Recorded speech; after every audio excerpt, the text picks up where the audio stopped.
अनिल कपूर को जब पता चला कि सुभाष घई खलनायक फिल्म बनाने की प्लानिंग कर रहे हैं तो वो सुभाष घई से मिलने उनके घर आए और उन्होंने खलनायक में काम करने की ख्वाहिश जताई। अनिल किसी से खलनायक की स्क्रिप्ट सुन चुके थे और उन्हें कहानी बहुत अच्छी लगी थी। अनिल ने सुभाष घई से कहा कि अगर उन्हें इस रोल के लिए गंजा होना पड़ा तो वो कोई गुंजाइश नहीं करेंगे, लेकिन सुभाष घई ने उन्हें कहा कि ये फिल्म उनके लिए नहीं है क्योंकि ये कैरेक्टर अनिल की पर्सनालिटी पर शूट नहीं करेगा। उस तरह अनिल के हाथ से खलनायक फिल्म निकल गई। वैसे अनिल से भी पहले जब खलनायक की स्क्रिप्ट का पहला ड्राफ्ट रेडी हुआ था तब सुभाष घई ने नाना पाटेकर को इस फिल्म में काम करने का ऑफर दिया था। नाना पाटेकर को भी कहानी पसंद आई थी और वो इस फिल्म में काम करने को तैयार थे, लेकिन सुभाष घई के कुछ मित्रों ने उन्हें सलाह दी कि चूंकि खलनायक अब एक कमर्शियल स्क्रिप्ट हो चुकी है तो नाना पाटेकर को इस फिल्म में लेना सही नहीं रहेगा। किसी ऐसे एक्टर को लेना चाहिए जिसकी कमर्शियल वैल्यू ज्यादा हो। तब सुभाष घई को संजय दत्त का ख्याल आया था। संजय के साथ वो काफी पहले विधाता फिल्म में काम कर चुके थे। संजय की बड़ी बड़ी आंखें, मासूम सा दिखने वाला चेहरा और एक्शन स्किल्स सुभाष घई को खलनायक के बलराम प्रसाद उर्फ बल्लू के किरदार के लिए एकदम सटीक लगा। सुभाष घई ने संजय दत्त को अपने घर मिलने के लिए बुलाया। उन्होंने संजय दत्त को पूरी कहानी सुनाई और संजय से कहा कि अगर तुम इस फिल्म में काम करना चाहते हो तो तुम्हें मेरी शर्त पर काम करना होगा। तुम्हें इस फिल्म के लिए कड़ी मेहनत करनी होगी। चूंकि संजय दत्त को भी खलनायक की कहानी, खास तौर पर बल्लू का किरदार बहुत पसंद आया था, तो उन्होंने हामी भर दी और वाकई में संजू ने सुभाष घई को निराश नहीं किया।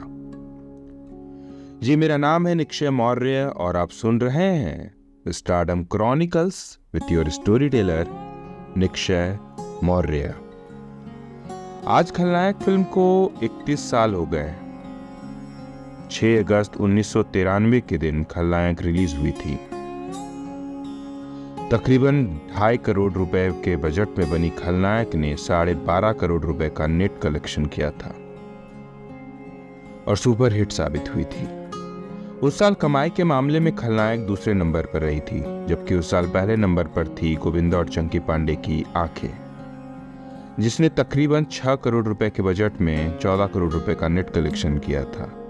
तीसरे नंबर पर थी शाहरुख खान की डर, जिसने 3 करोड़ 25 लाख रुपए के बजट में 10 करोड़ 75 लाख रुपए नेट कलेक्शन किया था। खलनायक का आइडिया सुभाष घई को तब आया था जब वो अमेरिका में थे। सुभाष वहां अपने एक दोस्त अशोक अमृतराज के यहाँ ठहरे थे।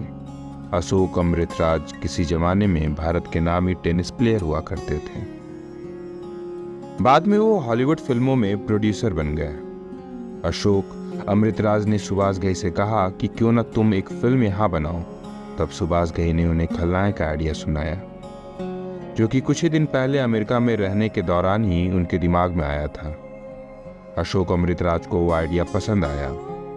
उन्होंने फौरन उस कहानी को अमेरिका की राइट्स एसोसिएशन में रजिस्टर्ड करा दिया और फिर 2 बड़े एक्टर्स को काम करने का ऑफर भी भिजवा दिया।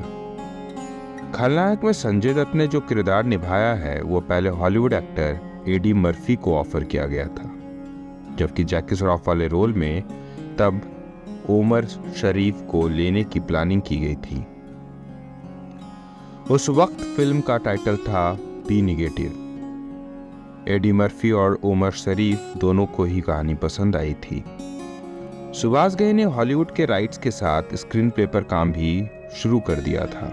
एडी मर्फी और ओमर शरीफ से सुभाष घई की बातचीत चल रही थी कि 2-3 महीनों बाद सुभाष घई को एहसास हुआ कि वो हॉलीवुड कलाकारों के साथ काम नहीं कर सकेंगे, क्योंकि हॉलीवुड का काम करने का स्टाइल मुंबईया फिल्म इंडस्ट्री से एकदम अलग है। सुभाष उस हॉलीवुड फिल्म को ड्रॉप करके भारत वापस लौट आए। भारत लौटकर सुभाष घई ने इस आइडिया पर फिर से काम शुरू कर दिया। उस समय सुभाष घई चाहते थे कि इसे एक छोटे बजट की आर्ट फिल्म के तौर पर पेश किया जाए। उन्होंने स्क्रीन प्ले लिखना शुरू किया और जो किरदार निकलकर सामने आया वो उन किरदारों से एकदम अलग थे जो हमने और आपने खलनायक फिल्म में देखे हैं। उस वक्त सुभाष घई ने ये कहानी एक ढोलक वाले को सेंटर में रखकर लिखी थी जो पुणे की यरवदा जेल से बाहर आकर मुंबई जाता है और फिर वहाँ तमाम घटनाक्रमों के बाद वो अपनी माँ से मिलता है। इसी किरदार के लिए सुभाष घई नाना पाटेकर को लेना चाहते थे। सुभाष घई जब हॉलीवुड स्टार्स एंडी मर्फी और उमर शरीफ के साथ ये फिल्म बनाना चाहते थे तब इसमें माँ का कोई किरदार नहीं था। उस वक्त तो ईशा नामक एक जापानी लड़की का किरदार उन्होंने रखा था, लेकिन जब सुभाष ने हिंदी कहानी पर काम शुरू किया तो जापानी लड़की के किरदार को माँ से बदल दिया। खलनायक के हॉलीवुड वर्जन में तो कोई हीरोइन भी नहीं थी, पर चूंकि किसी भी कमर्शियल हिंदी फिल्म में हीरोइन का होना ज़रूरी होता है तो सुभाष घई हिंदी स्क्रिप्ट पर काम कर रहे थे तब उन्होंने गंगा का किरदार इस कहानी में ऐड किया था। तो ये थी कहानी खलनायक के बनने की। आशा करता हूँ आप सभी को पसंद आई होगी। ऐसे ही अन्य कहानियों के लिए सुनते रहिए stardom chronicles with your story teller Nikshay Maurya. और हमारी पॉडकास्ट अगर आपको अच्छी लगती है तो उसे लाइक करें, शेयर करें और हमारे चैनल को सब्सक्राइब करना ना भूलें। और हमारा कमेंट बॉक्स खुला है, अगर आप कुछ कहना चाहते हैं तो कह सकते हैं। धन्यवाद।